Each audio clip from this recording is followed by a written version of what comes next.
นะครับมาจากตำบลยางมะพร้าว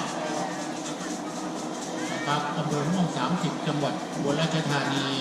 นะครับมีบริการนวดแผนไทยนะครับอาคารหลักที่2โฆษณาวิดีโอลงครับอนุโมทนานะครับมีระบบกับผมมีระบบเจริญโลกกับจากแรกที่200นะครับกับสถานที่เขากราบไหว้ขอพรนะครับขอโชคขอลาภจากองค์ปู่พญาเต่างอยนะครับจัดไว้ทั้งสองฝั่งนะครับแล้วก็คำกล่าวนะครับคำกล่าวนะครับไหว้องค์ปู่พญาเต่างอยนะครับก็ติดไว้แล้วนะครับทั้งสองฝั่งสำหรับท่านที่เป็นดนตรีนะครับก็มีกระดานนะครับกระดานให้อ่านนะครับและสายบุญพญาธาท่านใดที่ต้องการแยกเหรียญนะครับแยกเหรียญเพื่อโยมบาทสวรรค์